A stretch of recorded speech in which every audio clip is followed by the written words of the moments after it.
A little bit of everything. I mean, we missed some open shots to start the quarter, and then it was turned into runouts that got them going.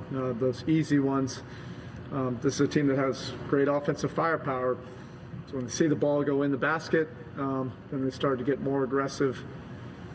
Putting a ton of pressure on us in the paint.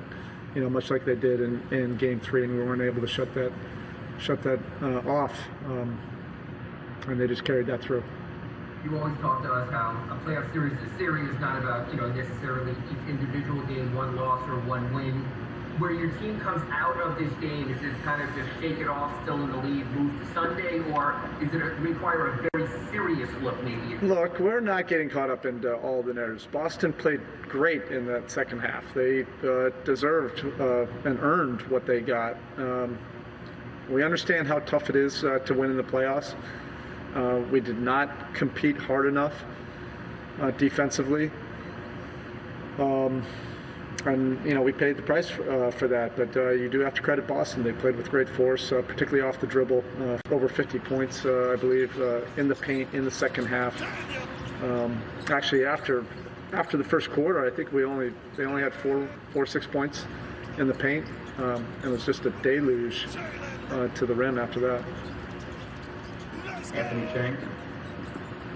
So I know defense was the main issue tonight, but it's the fourth straight game of kind of subpar three-point shooting. Is this something Boston's doing schematically to take away usual looks, or is you like looks you're getting just missing something? Yeah, I'll have to look at the film. I mean, I'm sure that's a little bit of both. I'm sure we're getting some good looks, open looks. It seemed like at the beginning of the third we had some open ones that weren't going.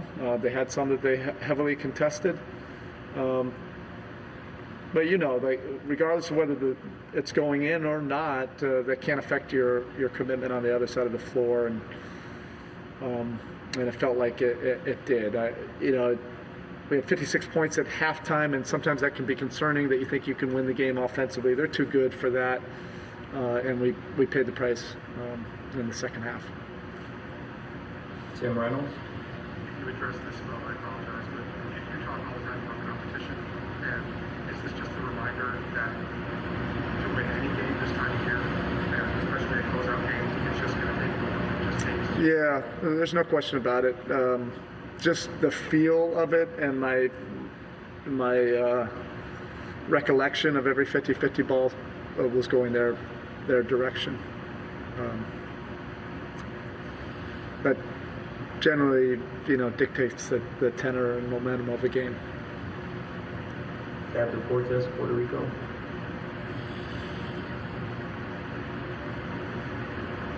Captain Cortez.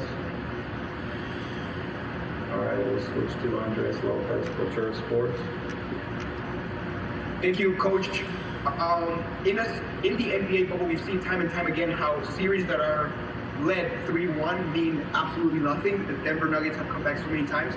How are you keeping your team mentality and your heads up so that this may not happen to you guys and you can close out the series in a satisfactory manner? Yeah, I don't think those series have anything to do with this. Our guys are well aware. We have great respect for Boston. We're not expecting it to be easy. You have to earn it. And we'll just learn from this, go to work tomorrow, and try to get ready for the next one. David from Desert Sport, Italy. Hey, Coach, what have you seen from Goran Dragic? What do you mean? He's been like your best scorer, and then he got fouled out. Anything, especially in the second half, it seems like the only offensive thing going on. Yeah, they're a good defense. So he was aggressive. He was keeping us alive for a while, but our defense was so poor, and they were so good and so aggressive offensively that we weren't even able to keep it within range long enough. Mitch Riddell. But we saw Bam wearing that sleeve on his arm. Just curious how you thought he played with that, and if you thought he was favoring it at all. No, he wasn't favoring it. That would. No. We're not making any excuses. Boston outplayed us in the second half. We probably outplayed them in the first half, and their outplaying of us in the second half was 2 or 3 times what we did in the first half. 48 minutes.